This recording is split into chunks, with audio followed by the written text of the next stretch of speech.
Have you ever wondered how one small decision could change the course of a lifetime? For a boy named David, that moment came quietly, on a dusty road in his little Nigerian town, yet it would ripple far beyond anything he could imagine. David was only 14, but hardship had aged him far beyond his years. His father was long gone, leaving nothing but faint memories and a mother struggling to hold her family together. His mother's hands were always busy, sometimes tilling the farms of others under the burning sun, sometimes scrubbing clothes in strangers' compounds, all for a few naira. Yet, no matter how hard she worked, life never seemed to let up. Hunger had become a silent visitor in their home, one that never truly left. David's little sister, Grace, was only 9. Frail, sickly, and often curled up in pain, she spent many nights crying herself to sleep. David would hold her, whispering promises of a tomorrow that might never come, while ignoring the emptiness clawing inside his own stomach. Their home was a mud house at the very edge of the village, its roof leaking when the rains came, its cracked walls groaning in the harmattan winds. To others, it was just another forgotten dwelling, but to David, it was the one place where he could still dream, dreams that hunger and poverty hadn't yet stolen. That evening, as the sun dipped low, David trudged along the dusty road from school. His uniform was worn, its edges frayed, and his slippers, patched too many times, barely clung to his feet. His stomach growled, but in his bag he carried a single treasure, one small piece of bread wrapped in paper. That bread was his dinner, perhaps even Grace's too. His mother had promised to return before nightfall, but promises did not always fill empty bellies. As he quickened his steps, already imagining his sister's face lighting up at the sight of food, something caught his eye. Beneath the shadow of an old mango tree sat a man David had never seen before. At first glance, he looked like nothing more than a weary traveler, but the longer David stared, the more uneasy he felt. His clothes were torn, his body gaunt, his face hollow. His lips were dry, his hands trembling, his posture slumped, as if life itself had drained every ounce of strength from him. But it wasn't just his hunger-worn state that unsettled David. It was his eyes. Sunken though they were, they seemed to carry something deeper, something ancient, watching David with a strange intensity. David froze. The bread in his bag suddenly felt unbearably heavy. Grace was waiting at home, and this bread might be all she would eat that night. Yet before him sat a man who looked as though he hadn't eaten in days, too weak even to beg, too broken even to speak. For a moment the world held its breath. David's mind raced. What if I keep it? Grace needs it. But what if I don't? Will this man die here under this tree? The choice tore at him, filling his chest with a storm of doubt and fear. His hands trembled as he reached into his bag, pulling out the small piece of bread. Slowly, almost against his will, he stepped forward and placed it in the stranger's hands. The man looked up, startled, as though no one had shown him kindness in years. His weak eyes glistened, and tears slid down his face. Without a word, he ate the bread, slowly, reverently, like it was more than food, like it was something sacred. David stood silently, his own stomach twisting, but his heart strangely at peace. When the man finished, he tried to speak, his lips moving faintly, but no sound came out. He only nodded, his gaze locking on David with a look that sent shivers through the boy's spine. David gave a faint nod in return and turned back onto the road. The air behind him felt heavy, charged, as though unseen eyes were watching. By the time he reached home, Grace was waiting at the doorway, her face falling when she saw his empty hands. Tears welled in her eyes and she clutched her stomach as it growled loudly. David sat beside her, holding her close, whispering, "Tomorrow will be better." That night, they lay on their thin mat, the darkness pressing in. Grace drifted to sleep after soft sobs, but David remained awake, staring at the cracked roof. The image of the stranger under the tree haunted him. Had I done the right thing? Or had I doomed us to another night of hunger for nothing? That night, David fell asleep hungry, not knowing that the very man he fed was preparing to return in a way no one in the village could have imagined. What would happen when the sun rose again? Only time would tell. His gaze swept across the villagers like a blade, searching, until it found David and held. Each step he took toward David was steady, deliberate, heavy with something unsaid. David's chest tightened as though the man's footsteps pressed directly on his heart. His mother clutched his arm, confused, her eyes darting between her son and the stranger. The man stopped just before him. Silence wrapped them both. His eyes, no longer harsh, softened, carrying something David couldn't name. Slowly, he reached into his pocket and pulled out a card. Without a word, he pressed it into David's hand. Then, just as silently, he turned, climbed into his car, and disappeared in a swirl of dust. The villagers murmured behind them, their voices thick with suspicion. David's mother grabbed his wrist, demanding to see the card. His fingers shook as he turned it over. A name, Mr. James, and beneath it, a phone number. That night, David lay awake on his mat, staring at the card, glowing faintly in the moonlight. His chest rose and fell with shallow breaths, his mind clawing at questions with no answers. Why him?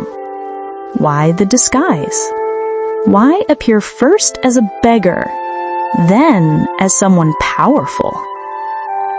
The bread he had given yesterday suddenly felt heavier than any stone, as though it had carried a weight far greater than he had known. And as sleep slowly claimed him, one thought tightened its grip around his heart. The stranger was no ordinary man. The bread he gave away was no ordinary bread. And whatever had begun yesterday was only the beginning. Episode 3. The following morning, the village awoke to whispers. A black car, stopping not once but twice in their poor community, set tongues wagging. Was it a politician looking for land? A wealthy man seeking a second wife? Or perhaps something stranger, something the villagers couldn't name? For David, though, the mystery was heavier than the gossip. The small card with the name Mr. James had become his most treasured possession. He held it like it carried the weight of destiny itself. His mother stared at the card with a mix of emotions: fear, hope, confusion. A woman who had fought poverty her entire life could barely process the thought that a stranger might take an interest in her son. By afternoon, life returned to its usual rhythm of scarcity. Grace sat weakly by the doorway, her eyes too tired to play like other children. Their mother stirred a thin pot of watery pap, silently apologizing with every bubble. David sat quietly, staring at the card, his mind far away, imagining possibilities he didn't yet dare to voice. As evening crept in, the quiet of the village was broken once more by the roar of an engine. The black car returned, tires crushing the dusty road. Villagers rushed from their homes, craning their necks to see who it was. It stopped in front of David's house. Mr. James stepped out. He did not look like the broken man who had sat once under the mango tree. No rags, no hunger. He looked like power and wealth had carved every line of his being. His eyes held determination, a fire that silenced the murmurs of the crowd. He walked straight to David's door. Inside, tension thickened the air. Grace clutched her mother's wrapper. David's palms were sweaty. Mr. James' gaze swept across the small mud walls, the bare floor, the leaking roof, lingering on the thin mat where Grace lay, the empty bowl stacked in a corner. A flicker crossed his face. Pain, recognition, a silent promise. Then, in a voice steady enough to pierce the fear in the room, he spoke. he revealed that his hunger had not been by circumstance. It had been by choice. That day, beneath the mango tree, he was testing something deeper than physical need. He wanted to see if compassion still lived in human hearts, in a world where selfishness had become normal. Many had passed him by. Some laughed, some scorned, but none had stopped. None had shown the smallest kindness. Except David. The boy with nothing but a piece of bread had given it away, showing generosity that pierced Mr. James' heart like no other act could. As the words sank in, David felt the ground shift beneath him. The stranger he thought had been starving, watching him struggle, had been testing him all along. Every pang of hunger, every night spent wishing for food, Mr. James had seen it all. Now, standing before him, Mr. James was no longer a stranger. He was hope. He was the answer to prayers whispered in the dark. Outside, the villagers craned their necks, murmuring in disbelief. They did not yet know the full truth, but they sensed that something extraordinary was unfolding inside that poor house. For David and his family, hope was no longer just a dream. It was a man in flesh and blood carrying the power to change their lives forever. And yet, even as Mr. James spoke, the air was thick with suspense. Because what he was about to offer would not just change their lives, it would show that kindness, no matter how small, is never wasted. The small mud house had never felt so full of silence. David's mother stood frozen, her hands trembling as Mr. James finished explaining who he truly was and why he had come. Grace's tired eyes stared at him with a mix of fear and wonder, while David himself could hardly breathe. His young mind struggled to understand how one act of giving away bread had led to this moment.